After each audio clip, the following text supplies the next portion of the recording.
सवाल ये है कि इस विपक्षी एकजुटता का क्या मतलब? अगर 2024 के लिए एक स्ट्रैटेजी बने, सीट शेयरिंग पर कुछ बात हो, नेतृत्व कौन करेगा ये तय हो, तब तो मतलब बनेगा।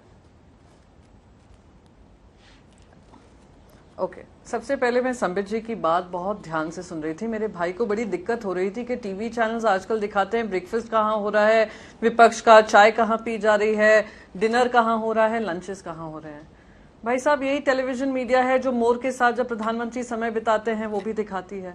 वो ये भी दिखाती है किस तरीके से उनसे पूछा जाता है प्रधानमंत्री मोदी जी से कि कौन सी वैरायटी का आम वो खाना पसंद करते हैं। तो बार बार मीडिया पे ये सवाल खड़े करने की बजाय आपको कहीं ना कहीं आत्मचिंतन करना पड़ेगा। अगर 19 विपक्षी पार्टियां एक साथ एकजुट होकर एक मंच पे आ रही हैं, करीब करीब देश की 60% आबादी को वो रिप्रेजेंट करती हैं, इस तरीके से उनको डिसमिस करना शायद आपको शोभा देता होगा, पर देश की जनता देख रही है। देश की जनता ये भी देख रही है कि जो अहम देश के मुद्दे हैं, अर्थव्यवस्था को लेकर हो, बेरोजगारी को लेकर हो, कोविड मिसमैनेजमेंट को लेकर हो, वैक्सीन शॉर्टेज को लेकर हो, बढ़ती महंगाई पे हो, उससे केंद्र सरकार भाग रही। कुछ ही दिनों पहले हमारी वित्त मंत्री ने बहुत बड़ी बड़ी बातें कही थी ऑयल बॉन्ड्स को लेकर।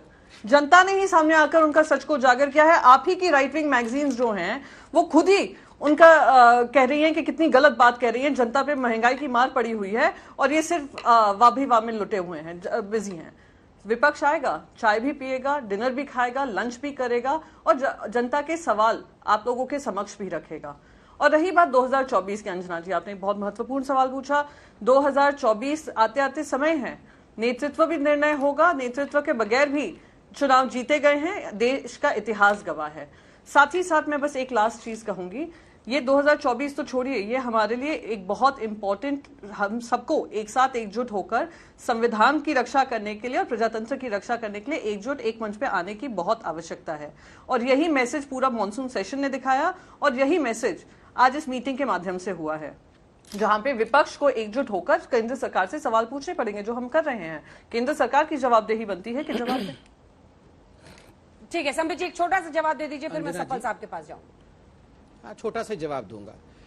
देखिए, पहली बात तो मैं कहना चाहूंगा, अभी प्रियंका जी ने बहुत अच्छी अच्छी बातें कही कि हमको एकजुट होना पड़ेगा, मिलकर लड़ना पड़ेगा। मैं तो बोल रहा हूं आज मौका भी है, प्रियंका जी ही घोषणा कर दे कि क्या महाराष्ट्र में कांग्रेस पार्टी, शरद पवार जी की पार्टी और शिवसेना ये कितनी कितनी सीट लेके लड़ेंगी अगली बार, या ये इनकी जो म्यूनिसिपैलिटी की इलेक्शन होंगी ये कितनी कितनी सीट बांट करके आपस में लड़ेंगी। पहले इसकी क्लैरिटी तो खुद ही दे सकती हैं, वो उपनेता है शिवसेना की, ये दे दे।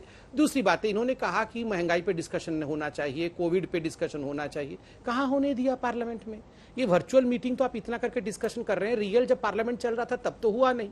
फिर इन्होंने कहा प्रजातंत्र की रक्षा करने हम सब एक आए हैं। हाँ। अंजना जी, ये प्रजातंत्र की रक्षा करने नहीं, अपने अपने बच्चों की रक्षा करने आए हैं कि कैसे हम सब मिला के हमार दुईगो बबुआ को बचाएंगे, तेज प्रताप को। और अभी अब दो भाइयों में लड़ाई हो रही है, अभी मैंने आज तक में देखा है, तेज प्रताप और दूसरों का नाम क्या है, तेजस्वी, दोनों के बीच में लड़ाई हो गई है। दुईगो बबुआ को बचाना है, यहाँ समाजवादी पार्टी में एक तो बबुआ को बचाना है, वहां शिवसेना में भी बचाना है।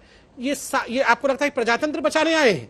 हाँ अंजना जी, मैं इसीलिए कह रहा हूं, इसके बाद में जाके ह्यूमन राइट कमीशन में कंप्लेंट करूंगा। ये हम लोगों के ऊपर अत्याचार हो रहा है, प्रजातंत्र बचाना है, सब अपने अपने परिवार को बचाने निकले हैं।